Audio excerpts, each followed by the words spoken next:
I never thought one simple gesture would unravel everything. It was just a regular Thursday evening when I decided to do something thoughtful for my wife. She told me she was working late again, third time this week, and I figured she might be hungry, tired, and in need of a little pick-me-up. So I ordered her favorite dinner from the place we used to go when we were dating. You know, the kind of spot, cozy, always smells like garlic and warm bread, the kind of food that makes you feel taken care of. I even added a small note with the delivery. Nothing fancy. Just, hope this makes your night a little easier. Love you. But what happened next, that's what shook me.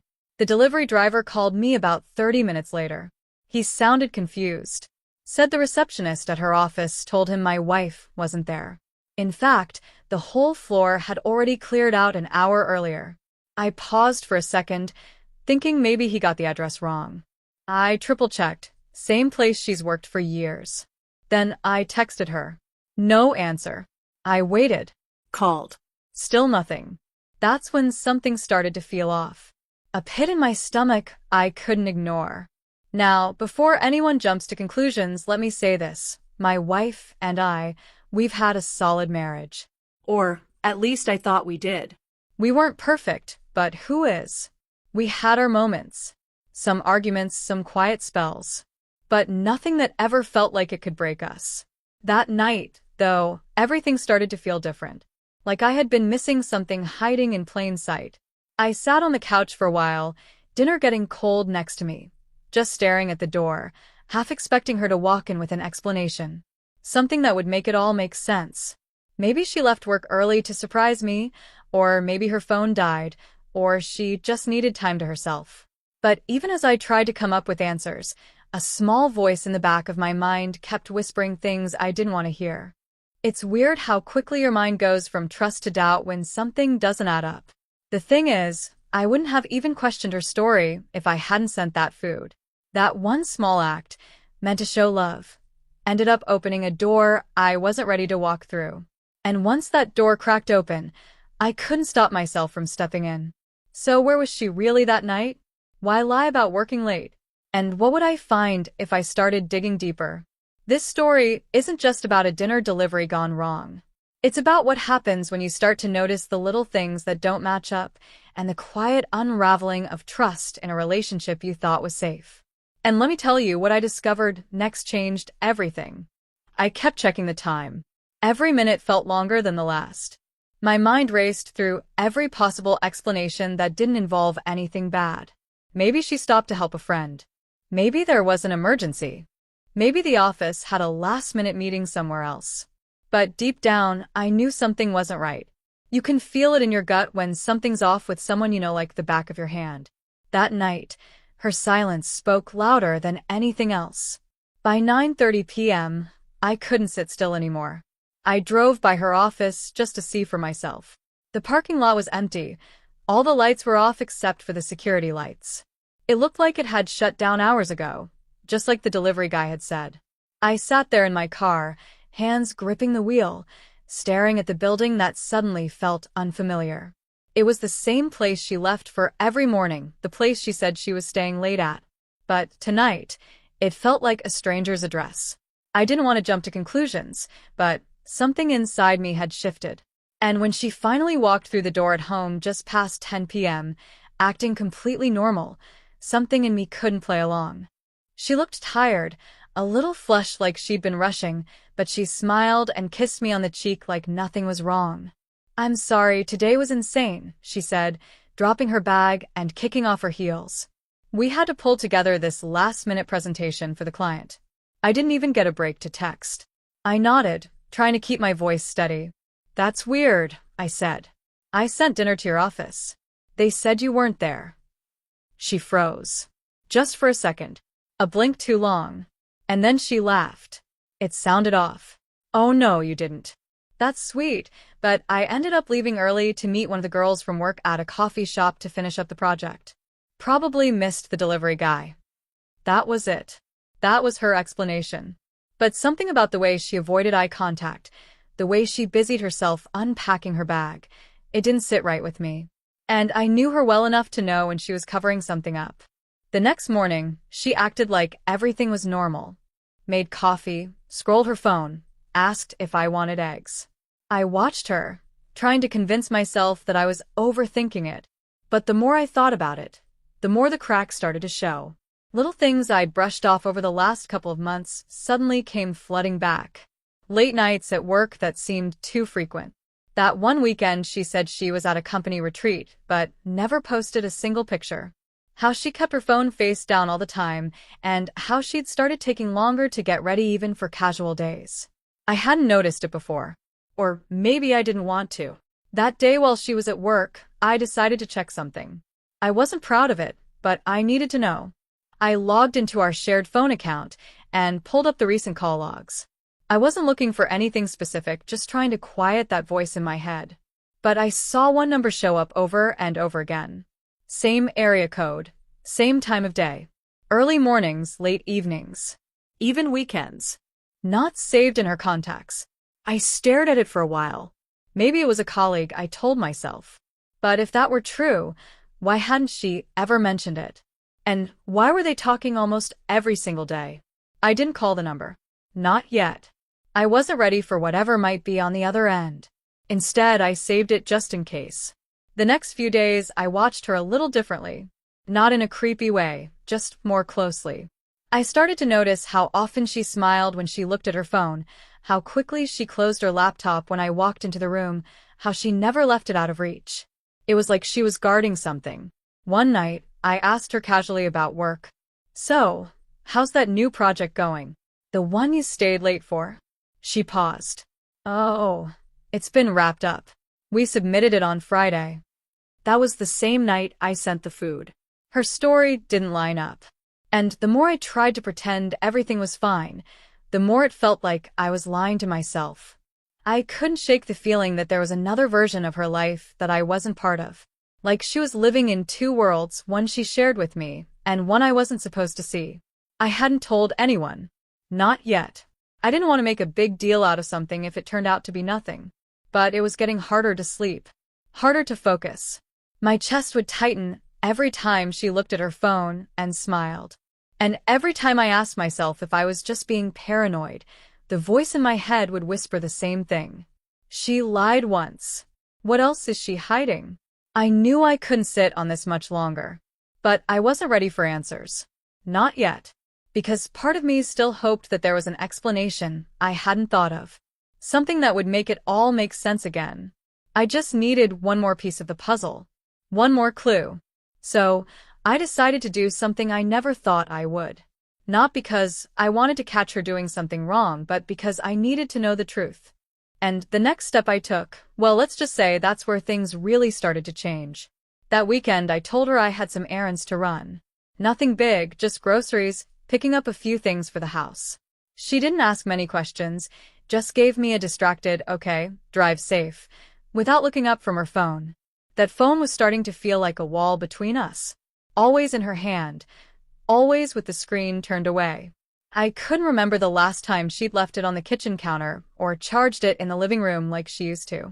Instead of going to the store, I parked a few streets away from her office. I wanted to see where she really was when she said she was working late. It felt wrong, I won't lie. I never imagined I'd be the kind of person doing this, waiting in a car, watching from a distance, second-guessing everything. But when trust starts to crack, it's like water leaking through a dam. Once it starts, it doesn't stop. She hadn't mentioned working that Saturday, but around 4 p.m., she texted me saying she had to swing by the office for a couple of hours to wrap up a report. I waited another 30 minutes, then drove around to the parking lot. Her car wasn't there. I sat there for over an hour. Still no sign of her. I texted her, asking if she wanted me to bring her coffee.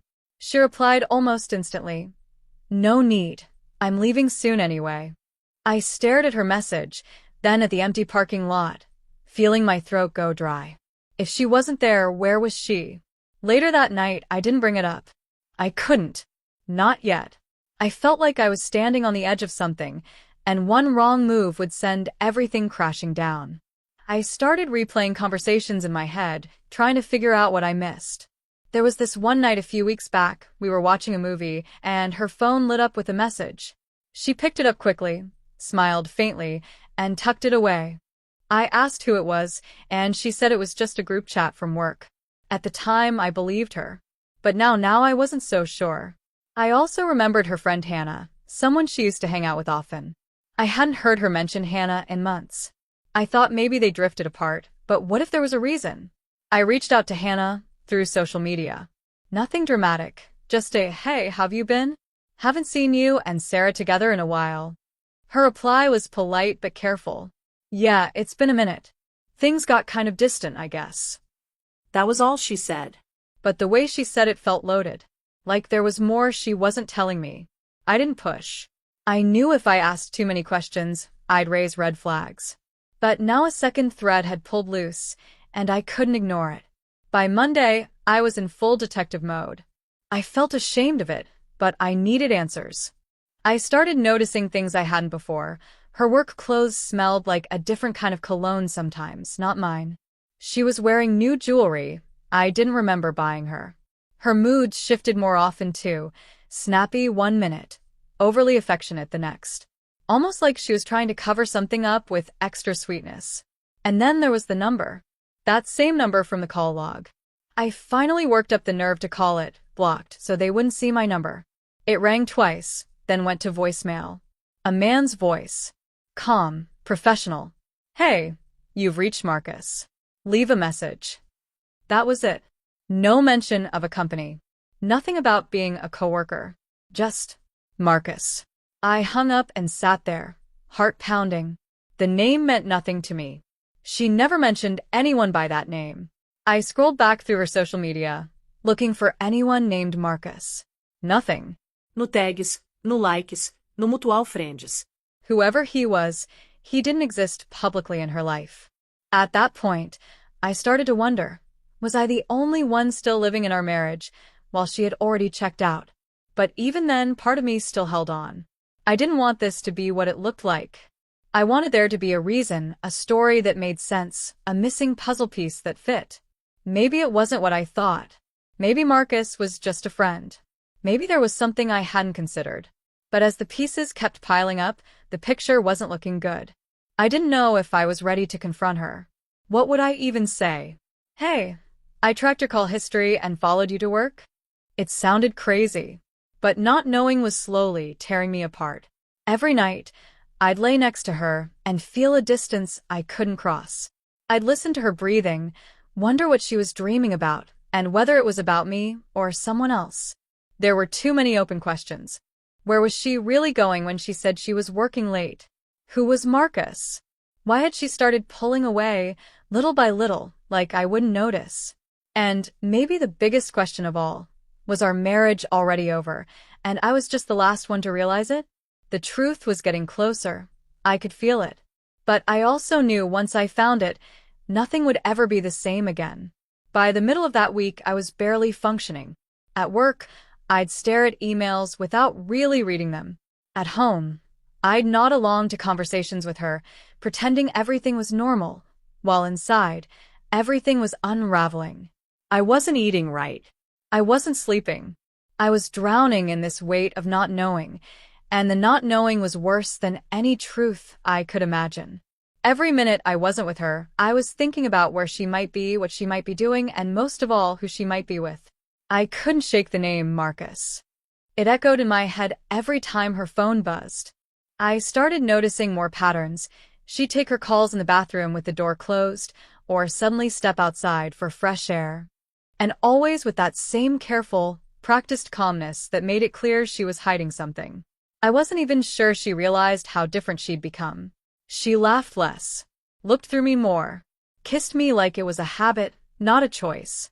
And yet, there were moments where she tried harder. She planned a dinner midweek. Licande. Acted like we were still who we used to be. But I couldn't enjoy it. Every smile from her felt like a performance now. Every gentle touch felt rehearsed. Like she was trying to distract me, keep me comfortable, keep me in the dark. That night, I made a decision. I had to know where she was really going. I couldn't keep spiraling on guesses. I needed to see it with my own eyes. The next evening, she told me she was heading to the gym after work. I nodded, like I always did. Kissed her goodbye. And then, 10 minutes after she left, I followed her. I felt sick doing it, like my stomach was tying itself in knots, but I had to. I couldn't go on living in this limbo. I kept a safe distance, my hands gripping the steering wheel so tightly I left marks in the leather. She didn't head toward the gym. She drove right past it. Kept going. My pulse spiked. I turned down the radio. Watched every signal, every turn. She drove across town, into a part of the city we didn't go to often. And then she pulled into a small apartment complex. Not a store, not a coffee shop, not anything professional. Just quiet buildings and parked cars. She stayed in the car for a minute. Checked her phone. Then she got out, straightened her jacket, and walked toward one of the buildings. She didn't look around. Didn't hesitate. Like she'd been there before. Like she belonged there. I stayed in my car, my breath stuck somewhere between my chest and throat. I didn't need to know which door she walked into. The message was already loud and clear. This wasn't a random stop. This wasn't about work. This was something else. I sat there for nearly an hour, unable to move. At one point, I even thought about knocking on the door, asking her, catching her in the act. But something stopped me. Fear, maybe. Or just the reality that once I saw what was behind that door, everything would change. There'd be no more pretending. No more waiting for explanations that didn't make sense. Instead, I went home. She walked in 2 hours later, hair pulled back like she'd been at the gym, a bottle of water in hand. I watched her drop her bag, give me a tired smile, and say, "That workout was brutal." And I just stared at her, trying to memorize that moment. The way she lied so smoothly, like it was easy. Later that night, when she was asleep next to me, I stared at the ceiling and wondered how long it had been going on. Weeks? Months? Had she fallen out of love with me slowly, day by day, while I was still holding on? I felt like I was living in someone else's life, watching the love I believed in fall apart right in front of me, and not being able to stop it. The next day, I made another choice. I needed to know more. I needed to know who Marcus really was. This time, I searched his number online. It didn't lead to much at first. But then, through one of those reverse lookup tools, I found a name tied to a business listing, Marcus Weller, financial consultant. No company name, just a private number and a few client reviews. The part that caught my eye? One of the reviews mentioned working with him out of a private home office, on the same street as that apartment complex she visited. I stared at the screen for a long time. This wasn't just a name. It was a person, a place, a pattern. I felt like I was getting closer to the edge of something huge, something I hadn't been ready for, but now couldn't avoid. I didn't know what I was going to do next, but I knew I couldn't keep playing dumb. The lies weren't just random anymore. They had structure, a rhythm, a purpose. I could feel the truth right on the other side of all this. And whatever it was coming. The next morning, something strange happened. I was getting ready for work, pouring my coffee, mind still racing from everything I'd uncovered about Marcus and that apartment. My wife came into the kitchen wearing one of my hoodies, hair still wet from the shower. She looked tired but calm, like someone carrying a secret they'd grown comfortable hiding. She glanced at me, then hesitated, like she was about to say something. But instead, she just asked, "Can you pick up groceries after work?" It threw me off. Not because of what she said, but because of how she said it. Like she wanted to say more. Like she was testing the air, waiting for me to crack first. I played it cool. Said sure. Smiled like I didn't know anything. And she went about her morning like nothing was wrong. But I knew something had shifted. Around lunch, I got a call. Unknown number. I almost ignored it, until I remembered Marcus. I stepped outside to answer. "Is this Daniel?" the voice asked. Calm, but unfamiliar. "Yes, who is this?" There was a pause. Then, "I think we need to talk. It's about Sarah." That name, my wife's name, stopped me cold. "Who is this?" Asked again, heart pounding. "My name's Eliza," the woman said. "I know this is strange. But you don't know me and I didn't know you either. Until recently." She told me she'd been dating Marcus for almost 6 months. She thought he was single. They'd met through a networking event. Said he was charming, smart, a bit guarded, but she liked him. But over the last few weeks, he'd started acting different. More distant. Always texting someone when they were together. And one day, when he stepped away from his phone, a message popped up. It was from S, and the words were intimate. Familiar. Not the kind of thing you send a business contact. I asked him who she was, Eliza continued. He said it was just a friend. But I didn't buy it. So I did some digging. And that's how I found you. Your name popped up in a background check. Along with Sarah's. I'm sorry to bring this to you, but if she's your wife, then I think something's going on here that we both deserve to understand. I leaned against a wall, trying to stay upright. The world felt like it tilted a little. You're telling me Marcus is seeing my wife, and you? I don't know for sure, she said. But I think it's possible. And I don't want to be in the middle of someone's marriage. I thanked her. I didn't even know what else to say. My mind was spinning. It had taken me weeks to even suspect something was wrong. And now a stranger was handing me the confirmation I didn't want, wrapped in a voice of empathy and regret. But there was something else about the call that stuck with me. A detail I hadn't expected. When I asked Eliza where Marcus lived, the apartment complex, the one Sarah had gone to, she said no. That wasn't his place. That was just where they'd meet sometimes, when they wanted privacy. His actual home, she said, was across town. A condo he kept low profile. Almost like he didn't want anyone to know where he really lived. So, what was that apartment then? If it wasn't Marcus's main address, what was it? That night, I couldn't stop thinking about it. The lies. The double lives. The possibility that my wife wasn't the only one hiding something. What if Marcus wasn't just some random guy she'd gotten involved with? What if there was more? What if Sarah wasn't just caught up in a secret affair, but something deeper, something she couldn't or wouldn't explain? The next day, I called in sick to work. I needed time to think. Time to watch. Around 6:15 p.m., just like before, she said she was heading to the gym. And again, I waited 5 minutes before slipping out behind her. I followed her car, keeping my distance. This time, I had Eliza's words in the back of my mind, a growing sense that the apartment might not be what I thought it was. She drove the same route, same turns, same destination. But this time, I didn't stay in my car. I waited until she was inside, then parked down the street and walked to the building. I didn't go up to the door. I stood far enough away to watch without being seen. Lights flicked on inside. Shadows moved. Then something unexpected. Another car pulled in a few minutes later. A man got out, tall, wearing a dark jacket and a baseball cap pulled low. I recognized him immediately from the photo Eliza had sent me earlier. It was Marcus. But he didn't go into the same unit as Sarah. He went next door. I felt something twist in my chest.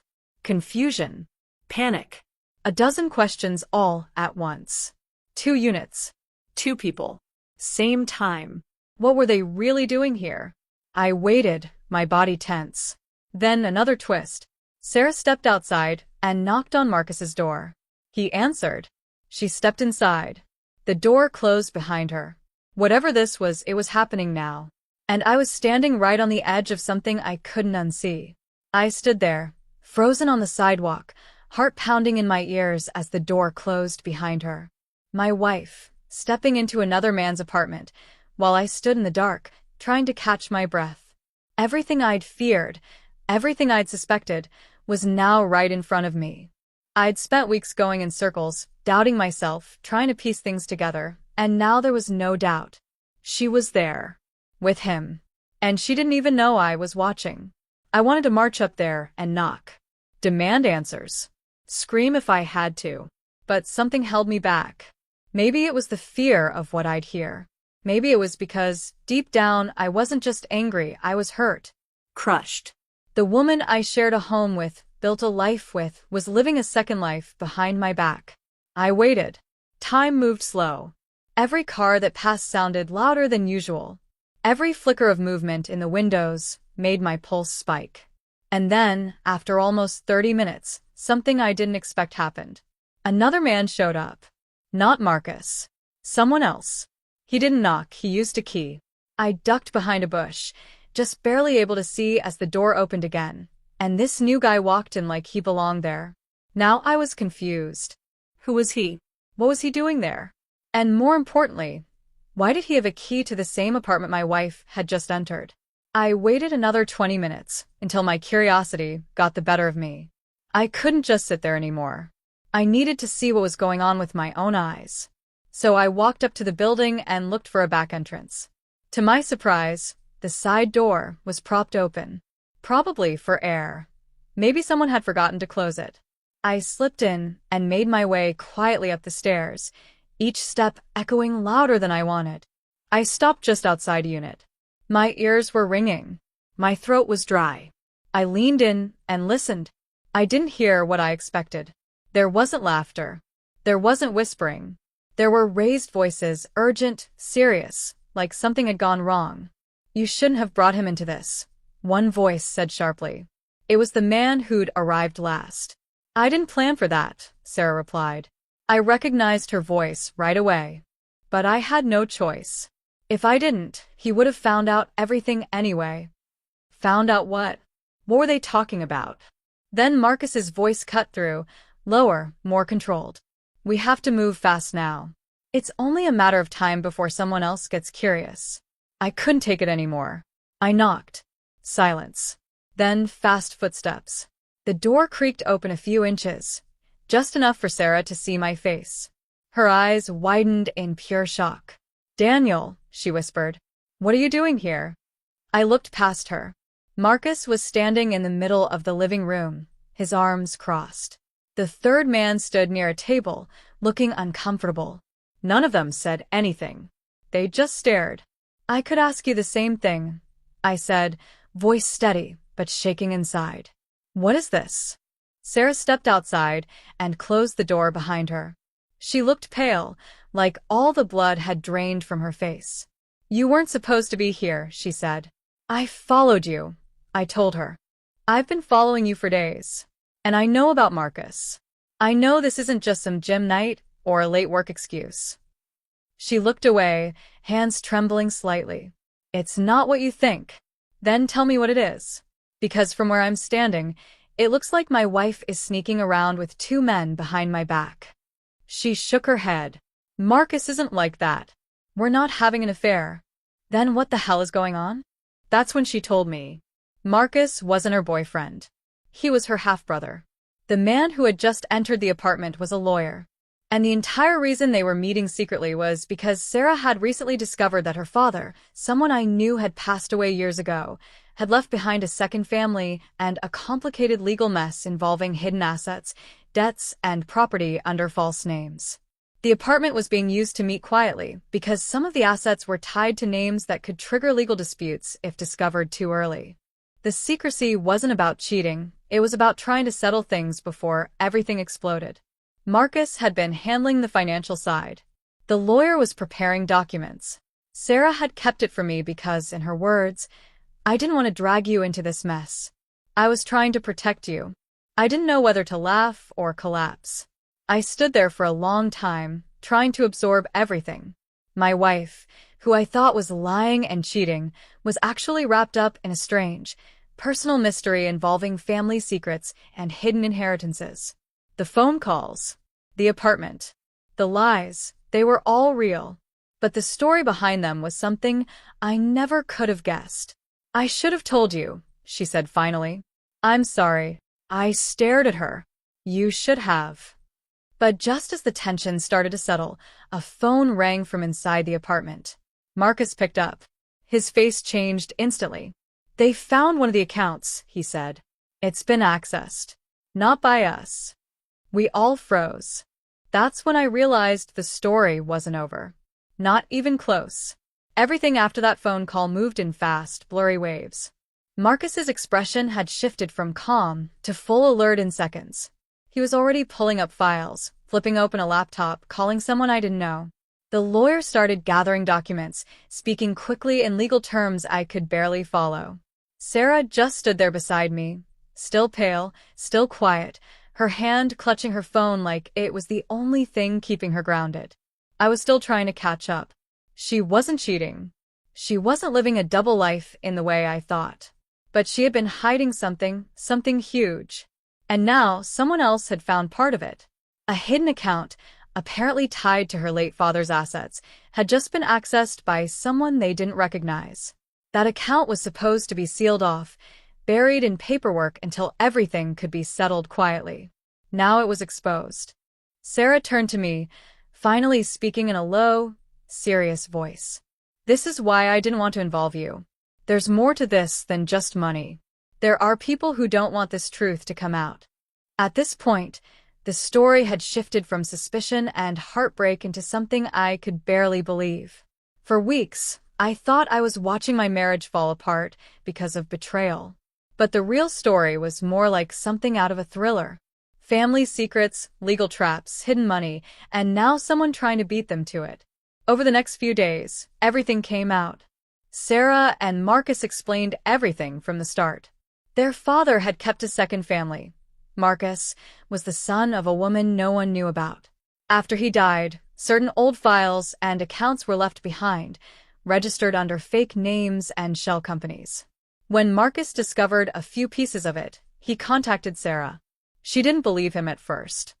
But then she found documents in an old storage box from her father's office, documents that confirmed everything.